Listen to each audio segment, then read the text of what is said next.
산파들이 지금 난관에 처해 있어요. 만약에 히브리 노예, 히브리 사람들의 아들을 살려주면 본인이 죽게 되고 그런 난관에 처했는데 믿음으로 하나님을 신뢰하면서 그걸 극복해냅니다. 그러니까 하나님을 두려워하고 왕의 명령을 두려워하지 아니합니다. 그리함으로 난관을 돌파하는데 17절을 보게 되면 그러나 산파들이 하나님을 두려워하여 애굽 왕의 명령을 어기고 남자 아기들 살린지라. 난관이 왔죠? 근데 하나님 무지함으로 난관을 돌파하는데 20절 20절을 보게 되면 하나님이 그 산파들에게 은혜를 베푸시니 그 백성은 번성하고 매우 강해지니라. 그 산파들은 하나님을 경외하였으므로 하나님이 그들의 집안을 흥왕하게 하신지라. 자, 난관이 있었죠? 난관을 돌파하죠? 그러니까 집안이 흥왕한 축복을 경험하고, 두 번째 난관을 돌파하게 되면 상상을 초월한 축복을 받게 되는 것을 보게 됩니다. 모세가 태어날 때 바로 왕은 그 무렵에 남자아이가 태어나면 나일강에 던지라고 그러는데 그 무렵에 태어난 사람이 모세죠. 출애굽기 2장 1절 2절을 보게 되면 레위 가족 중 한 사람이 가서 레위 자기의 장가들어 그 여자가 임신하여 아들을 낳으니 그가 잘생긴 것을 보고 석 달 동안 그를 숨겼으나, 아이가 태어났는데 너무 잘생겼어요. 비범한 아이인 걸 보고 석 달을 숨겼는데 이 사실을 히브리서에 보게 되면 믿음으로 그 난관을 돌파했다. 히브리 11장 23절에 보면 믿음으로 모세가 낳았을 때 그 부모가 아름다운 아임을 보고 석 달 동안 숨겨 왕의 명령을 무서워하지 아니하였으며. 보는 게 중요한데 그 아이에게서 뭔가 비범한 걸 본 거죠.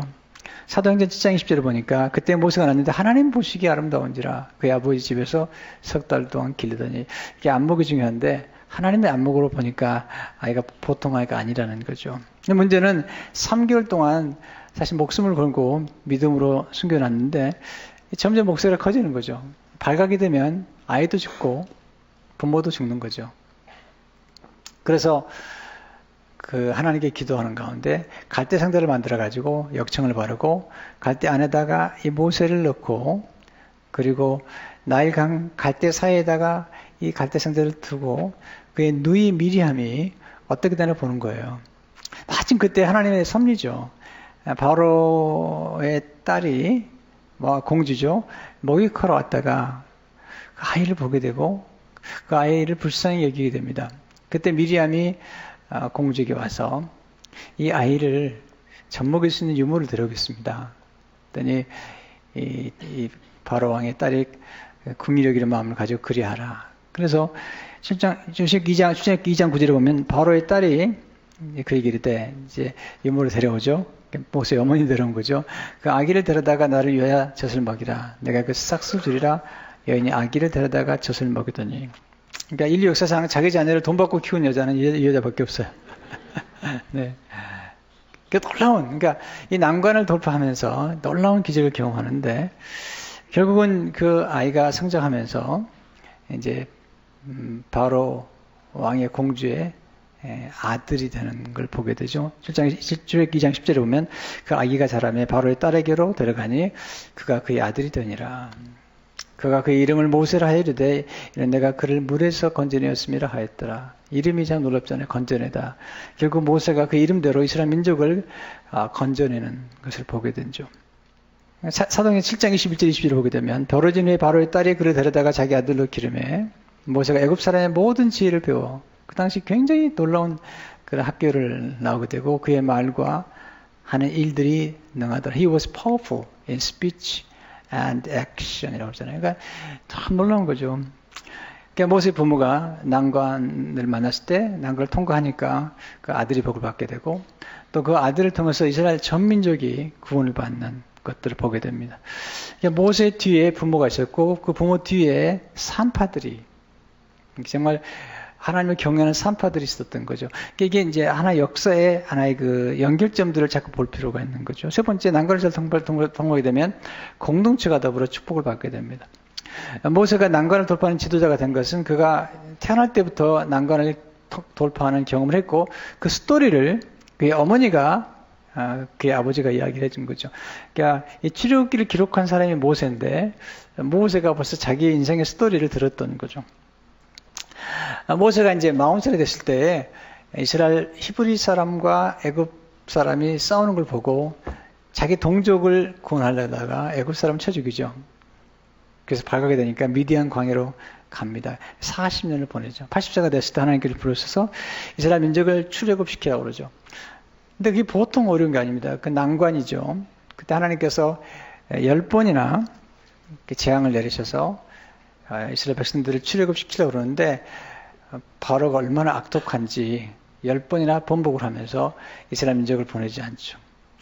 마지막 재앙이 장자의 죽음인데 그때 하나님께서 난관을 돌파하기 위해서 특별한 은총의 도구를 사용하시는데 그게 어린 양의 피입니다.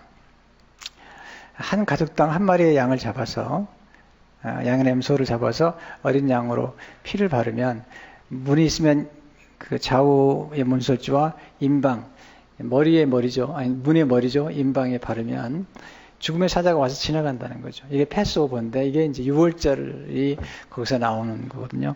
출애굽기 12장 5절 7절을 보게 되면 너희 어린 양은 흠없고 1년 된 수컷으로 하되 양 냄새 중에서 취하고 이달 19날에 간직하였다가 해질 때 이스라엘 회중이 그 양을 잡고 그 피를 양을 먹을 집 좌우 문설주와 임방에 바르고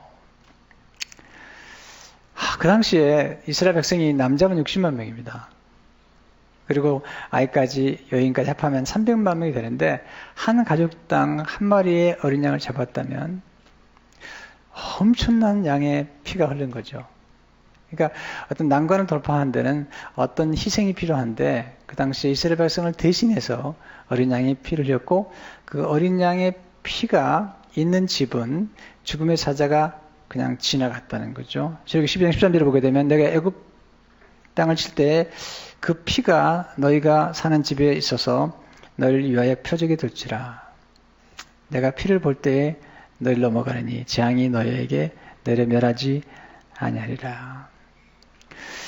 그러니까 어린 양의 피가 얼마나 놀라운지 그 피가 나중에 이제 십자가에서 세상 죄를 지고 하는 어린 양 예수 그리스도의 피로 연결이 되는데, 그러니까 여기 출애굽 사건의 어린 양의 피는 장차 오신 예수 그리스도의 피의 하나의 모형입니다. 이 어린 양의 피가 얼마나 놀라운지, 이 어린 양의 피는 재앙을 막아내는 능력이 있습니다. 어린 양의 피는 장자를 보호하는 능력이 있죠. 그 당시 모든 장자는 죽임을 당하는데 피가 있는 집의 장자는 보호를 받았고, 어린 양의 피는 난관을 돌파하는 능력인데 그 어려운 난관을 돌파하고 특별히 어린 양의 피는 자유케 하는 능력인데 예수 그리스도의 모습이 이 출애굽 사건에서 나오고 있는 것을 보게 됩니다. 그래서 이스라엘 민족들이 이 난관을 돌파하는 과정에서 참 놀라운 축복을 받는데 그것은 그들이 전 공동체가 애굽을 떠나기 전에 애굽 사람들에게 엄청난 물질의 축복을 받게 됩니다. 출애굽기 12장 35절 30절을 보게 되면 이스라엘 자손이 모세의 말대로 하여 애굽 사람에게 은금 패물과 의복을 구하며 여호와께서 애굽 사람들에게 이스라엘 백성에게 은혜를 입히게 하사 그들이 구하는 대로 주게 하심으로 그들이 애굽 사람의 물품을 취하였더라. 자, 난관이 있었죠? 어린 양의 피가 흘려졌죠? 그리고 난관을 돌파하는 과정에서 전 이스라엘 공동체가 물질의 축복을 받는 것을 보게 됩니다. 여기서 우리가 정말 기억할 것은 뭐냐면 난관은 큰 복을 끌어오는 자석과 같다는 거죠. 그러니까 난관을 잘 반응하면 전화 이복의 축복이 나타난다는 거죠. 그러니까 우리 난관을 만나게 되면 참 두려워하는데 너무 쉽게 두려워하지 마시고요. 이 난관이 우리에게 주는 놀라운 역설적인 축복들을 보게 되면 앞으로 여러분의 생각 가운데 크고 작은 난관을 만났을 때 그 난관을 어떻게 돌파함으로써 이렇게 산파처럼 모세 부모처럼 이스라엘 민족처럼 큰 복을 받을 수 있을 것인가를 생각해 보는 게 중요하죠. 두 번째, 하나님은 신뢰 기도를 통해서 난관을 돌파하게 하시는데 그들이 아주 난관을 맞이할 때 모세가 하나님 앞에 신뢰하는 기도를 드림으로 축복을 받게 됩니다. 출애굽기 14장 1절 2절을 보게 되면 여호와께서 모세에게 말씀하실 때 이스라엘 자손에게 명령하여 돌이켜 바다와 믹돌 사이에 비하이로답 곧 바알스본 맞은편 바닷가에 장막을 짓게 하라. 보세요.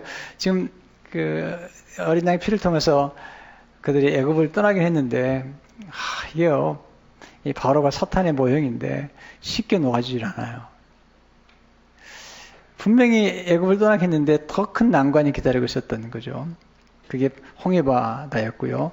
그리고 뒤에는 그 이스라엘 백성들의 군대가 추적해 왔던 것을 보게 되죠. 출애굽기 14장 10절에 보면 바로가 가까이 올 때에 이스라엘 자손이 눈을 들어본즉 애굽 사람들이 자기들 뒤에 있는지라 이스라엘 자손이 심히 두려워하여 여호와께 부르짖고 앞에는 홍해바다죠. 뒤에는 바로가 쳐들어오잖아요. 이걸 난관이라고 그러는데 정말 어려운 난관에 직면했던 것을 보게 됩니다. 그럼 어떻게 모세가 이 난관을 돌파했는가? 이스라엘 백성 전체를 이끌어가는 모세가 어떻게 난관을 돌파했는가? 여러분이 앞으로도 이렇게 살아가다 보면은 크고 작은 난관을 만날 때마다 꼭 기억할 사실은 뭐냐면 여러분이 직면한 난관을 이미 앞서서 돌파한 사람들이 있었다는 걸 잊지 말아야 돼요. 그리고 반드시 그 난관을 돌파했던 사람들의 그들의 경험과 그들에게 교훈을 배워서 난관을 돌파하는 게 필요하거든요. 그러니까 바로라는 그 무서운 그 사단의 손에서 이스라엘 민족들이 벗어날 때 그 역할을 했던 사람이 모세잖아요. 모세는 어떻게 난관을 돌파한가? 실제로 눈을 들어 하나님을 바라봤던 거죠. 환경을 바라보지 않았어요. 이스라엘 백성들은 환경을 바라봤죠. 10절을 보게 되면 바로가 가까이 올 때 이스라엘 자손이 눈을 들어본즉 애굽 사람들이 자기들에게 이른지라 이스라엘 자손이 심히 두려워하여 여호와께 부르짖고 우리는 누구를 보냐가 중요한데 이스라엘 백성들은 눈을 들어서 바로와 홍해바다를 본 거죠. 그런데 모세는 하나님을 바라봤죠. 13절에 보면 모세가 백성에게 이르되 너희는 두려워하지 말고 가만히 서서 여호와께서 오늘 너희를 위하여 행하시는 구원을 보라. 우리가 아무리 위급한 상황에 처하더라도 상황을 보면 노예가 됩니다. 상황에 노예가 될 수 있는데 눈을 들어서 하나님을 바라보는 거죠. 왜 하나님을 바라볼까요? 모세가 경험했거든요. 하나님께서 10가지 재앙을 애굽에 내린 걸 보았어요. 그러니까 우리가 살아가면서 크고 작은 난관뿐만 아니라 크고 작은 일을 도와주시는 하나님의 전능하신 손길을 경험하고 그리고 그것을 반드시 기억할 필요가 있어요. 그래서 모세가 그들에게 외치죠. 14절을 보게 되면 여호와께서 너희를 위하여 싸우시리니 너는 가만히 있을지니라. 왜 하나님께서 애굽에서 이스라엘을 위하여 하나님이 친히 10가지 재앙을 내렸잖아요. 그러니까 지금도 똑같이 얘기하는 거죠. 하나님이 대신 싸울 것이다. 하나님이 도와줄 것이다. 두 번째, 사람을 두려워하지 말고 하나님을 신뢰하는 게 필요한데 이스라엘 백성들이 지금 바로를 심히 두려워했죠. 10절을 보게 되면 이스라엘들은 심히 두려워하여 여호와께 부르짖고 여러분 두려움은 극복해야 돼요. 왜냐하면 두려워하게 되면 생각이 마비가 되고 그리고 창의력이 떠오르지 않습니다. 두려워하면 따라오는 게 뭐냐면 원망과 불평이죠. 그리고 자꾸 애굽으로 돌아가자는 거잖아요. 여러분 우리 크리스찬들은 기독교는 앞을 향해 전진하는 것입니다. 뒤로 물러나지 않아요. 그런데 두려워하게 되면 원망과 불평하게 되고 애굽으로 돌아가서 다시 종살이 하자는 거예요. 하나님은 그들을 위대한 민족으로 만들려고 계획하고 있는데 그들은 지금 뒤로 돌아가자는 거잖아요. 신명기 14장 11절 12절을 보니까 그들이 또 모세에게 이르되 애굽에 매장지가 없어서 당신이 우리를 이끌어내어 이 광야에 죽게 하느냐. 어째 당신 우리를 애굽에서 이끌어내어 우리에게 이같이 하느냐. 우리가 애굽에서 당신에게 이른 말이 이것이 아니냐. 이르기를 우리를 내버려두라. 우리가 애굽 사람을 섬길 것이라 하지 아니하더냐. 애굽 사람을 섬기는 것이 광야에서 죽는 것보다 낫겠노라. 두려워하니까 원망 불평하게 되고 과거로 돌아가게 하잖아요. 여러분 어떤 어려움 중에도 사실 하나님을 바라봐야 되고 사람을 두려워해서는 안 되죠. 잠언 29장 25절을 보게 되면 사람을 두려워하면 얼매에 걸리게 되거니와 여호와를 의지하는 자는 안전하리라. 어떻게 두려움을 극복할 수 있죠? 첫째는 말씀과 접촉을 해야 돼요. 하나님의 말씀이 우리에게 접촉이 되면 우리의 믿음은 강해지고 믿음은 담대함으로 나타나잖아요. 두 번째는 두려움을 극복하기 위해서 하나님의 사랑과 접촉돼야 돼요. 사랑엔 두려움이 없잖아요. 여러분이 하나님의 사랑뿐만 아니라 누군가를 사랑하게 되잖아요. 그러면 그 사랑에 강렬한 에너지가 있습니다. 그래서 두려움을 다 극복하고 모든 어려움도 극복해내거든요. 그런 면에서 우리는 하나님의 사랑과 접촉하고 또 하나는 사명의식을 가지고 살아야 돼요. 사명감을 가지면 모든 어려움을 극복할 수가 있거든요. 모세가 그랬고 또 사도 바울이 그랬고 예수님이 그러셨잖아요.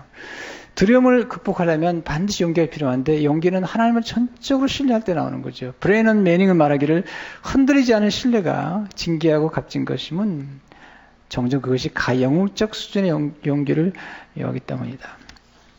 그러니까 하나님을 의지했던 사람들은 두려움을 극복했죠. 그 두려움은 하나님을 신뢰할 때 두려움을 정복할 수가 있고요.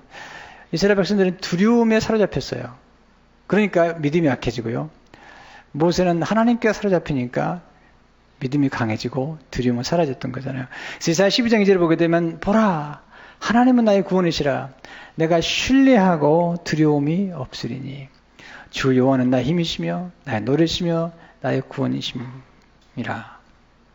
다윗은 이렇게 고백하잖아요. 시편 50편 3절 4절 보게 되면 내가 두려워하는 날에는 When I am afraid 두려운 내가 주를 의지하리다. I will trust in you. 놀라운 고백이죠. 내가 하나님을 의지하고 그 말씀을 찬송하올지라. 내가 하나님을 의지하신즉 두려워하지 아니하리니 혈육을 가진 사람이 내게 어찌하리까. 하나님을 신뢰하는 게 너무 중요하잖아요. 하나님을 바라보고 사람을 두려워하지 말고 하나님을 신뢰하게 되고 세 번째로 평정심을 가지고 기도하며 기다리는 게 중요합니다. 평정심이란 평화롭고 고요한 마음이에요. 침착한 마음인데 어려울수록 침착해야 되는데 평소에 훈련을 잘해야 돼요. 우리가 아무리 급해도 너무 조급하거나 당황하지 말고요. 하나님은 급하지 않으세요. 난관을 돌파하는 것도 홍해바다를 가를 때 뭐 이렇게 하나님이 갑자기 쫙 가는 게 아니고요. 모세로 하여금 홍해바다 앞에 서서 지팡이를 들고 서서 기도하니까 이게 지팡이를 든다는 건 기도하는 거거든요. 그랬더니 하나님께서 밤새도록 바람을 보내가지고 홍해바다를 이렇게 벽처럼 만드시거든요. 21절을 보게 되면 모세가 바다 위로 손을 내밀며 여호와께서 큰 동풍이 밤새도록 바닷물을 물러가게 하시니 물이 갈라져 바다가 마른 땅이 된지라. 이거 꼭 기억해야 될 원리 하나가 있는데요. 하나님은 우리가 난관을 빨리 돌파하는 데 관심이 있지 않으세요. 하나님은 우리가 성장하고 성숙하기를 원하세요. 그리고 우리가 난관을 더디 하나님께서 돌파하도록 만드실 때마다 더 크고 더 위대한 축복을 예비하셨기 때문에 그래요. 이게 역설이에요. 어떤 난관을 빨리 통과하게 되면 그만큼 축복이 작아요. 그 난관을 더디 함으로 우리는 굉장히 강한 근육이 생기게 되는 거예요. 제가 뭐 여러 번 간증했습니다만 89년도에 제가 spiritual depression에 빠졌는데 그동안 기도응답을 많이 받았기 때문에 기도할 때마다 하나님 속히 응답할 때가 많았는데 그때는 그렇게 응답 빨리 하지 않으셨어요. 몇 년을 거쳤어요. 근데 그 난관을 하나님께서 더디 돌파하도록 하나님께서 시간을 끌면 끌수록 나는 그때 다가올 고난이나 또 많은 성도를 섬길 수 있는 그런 영적인 근육, 어떤 생각의 근육, 또 어떤 난관에 처하더라도 동요하지 않는 그런 고요한 마음을 컬티베이트 할 수 있는, 널치할 수 있는 그런 계기가 된 거죠. 지금 보면 참 감사하게 생각하죠. 여러분들이 훈련하셔야 될 것 중에 하나가 뭐냐면 바로 그런 점들이죠. 내가 난관을 빨리 돌파하는 게 중요한 게 아니라 난관을 통해서 내가 어떻게 성장하고 또 난간의 끝자락에서 하나님 예비하신 놀라운 축복들을 기대하는 게 중요하죠. 세 번째, 하나님의 인도를 받아 한 걸음씩 전진함으로 난관을 돌파하는 게 중요합니다. 하나님의 인도는 잠잠히 기다리는 사람에게 하나님께서 임하는 것을 보게 되죠. 13절 14절 보면 다시 한번 모세가 백성에게 이르되 너희는 두려워하지 말고 do not be afraid. 가만히 있어서 여호와께서 오늘 너희를 위하여 행하시는 구원을 보라. 내가 오늘 본 애굽 사람을 영원히 다시 보지 아니하리라. 가만히 있어야지 볼 거 아닙니까? 그래야지 하나님이 싸우시는 거예요. 여호와께서 너희를 위하여 싸우시려니 너희는 가만히 있을지니라. You need only to be still. 그냥 가만히 있으라는 be still. 이게 중요하거든요. 우리가 하나님께서 우리에게 하신 일을 볼 때 평소에 우리가 늘 하나님 앞에 새벽에 기도하거나 또 아침에 quiet time이라는 게 quiet 하는 거잖아요. 우리 마음을 quiet 하는 거죠. calm our mind. calm, stillness 중요한데 훈련해야 됩니다. 그래서 아침에 우리가 고요한 마음을 가꾸게 되면 하루 종일 그 유지가 돼요. 참 놀라운 거죠. 하나님께서 우리에게 주신 말씀 가운데 이사야 30장 15절을 보게 되면 주 여호와야 이스라엘이 거룩하신 이가 이같이 말씀하시되 너희가 돌이켜 조용히 있어야 구원 얻을 것이요 잠잠하고 신뢰해야 힘을 얻을 것이거늘 너희가 원하지 않냐고. 잠잠하고 신뢰해야지 힘을 얻는단 말이죠. 하나님의 전개가 사용할 때 인물들은 항상 잠잠히 있는 훈련을 시킵니다. 모세가 40년 광야에서 다윗이 23년 정도 유대 광야에서 이렇게 훈련을 시키는데 잠잠히 하나님만 바라보는 훈련을 평소 해야 돼요. 이렇게 훈련하게 되면 난관이 와도 하나님을 바라보게 됩니다. 기도하게 되고요. 다윗이 시편 62편 1절 2절을 보게 되면 나의 영혼이 잠잠히 하나님만 바라며 나의 구원이 그에게서 나오는도다. 오직 그만이 나의 반석이시오. 나의 구원이시오. 나의 요새시니 내가 크게 흔들리지 아니하리로다. I will never be shaken. 굉장히 중요한 신앙의 고백이잖아요. 그러니까 우리가 잠잠히 하나님만 바라보는 훈련을 평소 해야 되고요. 그럴 때 하나님의 인도를 받는 거죠. 저는 너무 빠르게 움직이는 사람들 참 싫어해요. 어떤 분은 넌 너무 바빠요. 그러니까 뭔가 이루지 못하는 거예요. 여러분 아이디어. 빌 게이츠도 1년에 한 2번 정도는 1년에 2주 정도는 아주 조용한 시간을 간다 그러잖아요. 네, 평소에 여러분들이 그런 시간을 가져야 돼요. 여러분 가만히 있어야지 하나님의 음성도 듣고 인도를 받는 거예요. 또 하나님 주시는 놀라운 지혜를 받는 거예요. 네, 여러분 지혜를 얻게 되면 몸을 많이 움직이지 않고도 엄청난 일을 해낼 수가 있어요. 네, 지금 하나님 인도하시니까 300만 명 되는 사람들을 이끌어내거든요. 이거 인간의 힘만 가지고 안 됩니다. 우리가 기도하고 잠잠히 있을 때 하늘의 힘, 무한한 지성과 접촉이 되는 거거든요. 그래서 잠잠히 있을 때 하나님께서 이제 지도를 하시잖아요. 15절 16절을 보면 여호와께서 모세에게 이르시되 너는 어찌하여 내게 부르짖냐 이스라엘 자손에게 명령을 앞으로 나아가게 하고 지팡이를 들고 손을 바다 위로 내밀어 이거 기도잖아요. 그래서 갈라지게 하라. 이스라엘 자손이 바다 가운데 마른 땅으로 행하리라. 한 걸음 나가라는 거죠. 이소벨 쿠는 말하기를 우리가 마땅히 해야 할 바를 다하면 하나님은 반드시 길을 열어주신다는 거죠. 중요한 것은 작은 한 걸음을 작다고 하지 말고 하나님의 인도를 받아서 한 걸음 나가는 거죠. 맥킨토시는 말하기를 하나님은 결코 한 번에 2걸음을 안내하지 않으신다. 반드시 내가 먼저 한 걸음을 내딛어야 한다. 그러면 그 다음 발걸음 인도하신다. 이러한 과정을 통해서 우리는 전적으로 하나님을 의지하는 법을 배워나가는 것이다. 이렇게 순종할 때 새벽에 하나님이 도와주셨거든요. 새벽에. 저렇게 14장 24절 20절을 보게 되면 새벽에 여호와께서 불과 구름 기둥 가운데서 애국 군대를 보시고 애국 군대를 엎드렸게 하시며 그들의 병거 바퀴를 벗겨서 달리기가 어렵게 하시니 애국 사람들이 이르되 이스라엘 앞에서 우리가 도망하자 여호와가 그들을 위하여 싸워 애국 사람들을 치는도다. 놀라운 말씀이죠. 여러분 난관이 왔잖아요. 하나님을 신뢰하는 기도를 드렸더니 하나님께서 난관을 통과하게 하셔서 그들을 그렇게 괴롭혔던 바로와 군대가 홍해 바다에서 완전히 몰살을 당하는 것을 보게 되죠. 자, 이 구원의 사건은 왜 중요하냐면 십자가에 예수님께서 전 인류가 직면한 난관을 돌파하셨다는 예표이기 때문이에요. 인류가 직면한 가장 큰 난관은 죄와 사망과 그리고 사탄입니다. 여러분 죄가요 얼마나 인간을 파멸시킨지 아십니까? 이번에 인터넷에 보니까 미국 해군 투스타예요. 투스타. 근데 이 사람이 술을 많이 마셔갖고 나중에는 정신을 못 차리고 또 자기 호텔 방에 그 직원이 모시다 드렸는데 거기서 또 빨가를 벗고 그리고 호텔 밖을 나온 거죠. 여러분 호텔 방을 나오면 그것도 빨가벗고 나오면 키도 안 가지고 나오면 문이 닫혀야 안 닫혀요? 설교 어려운가 본데 다시 설명하겠어요.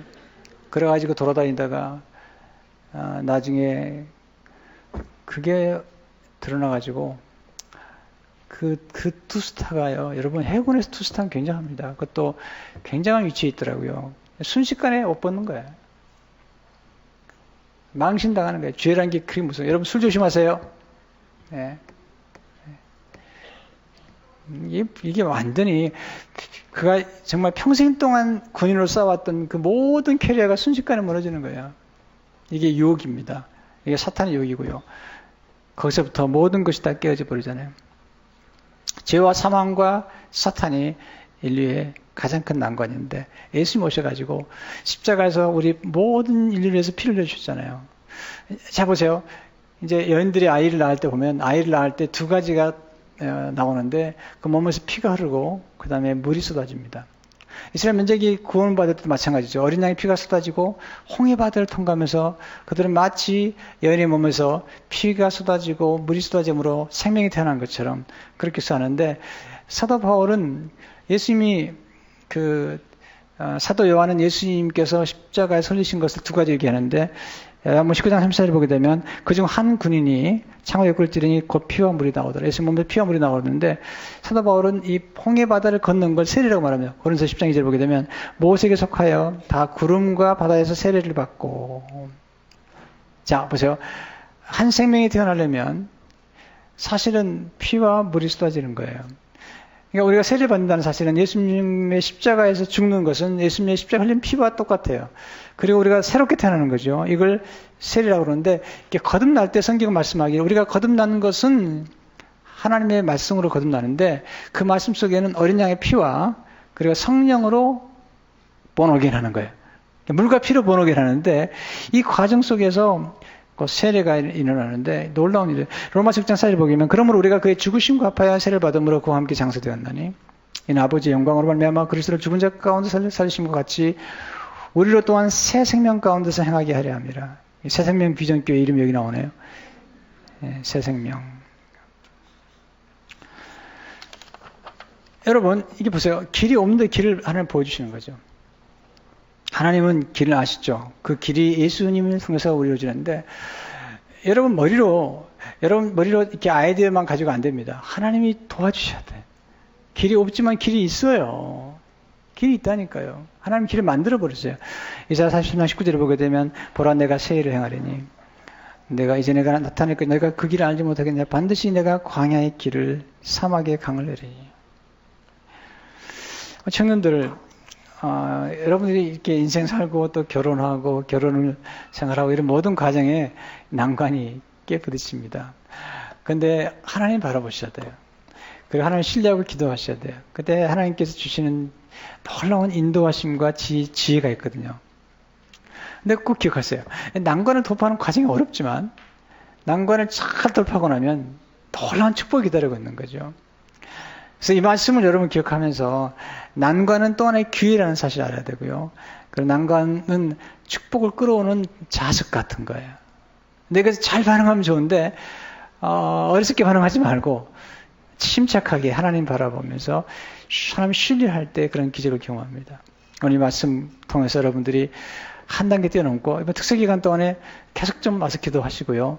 그리고 이번에 말씀은 특별히 풍부의 법칙을 말씀드리는데, 놀라운 메시지 속에 담기는 원리들이에요. 제가 다 경험한 것들이고 또 제가 다 배운 것들인데, 이번 한 주간 남은 특세 기간 동안에 열심을 다해서 기도하면 좋겠습니다.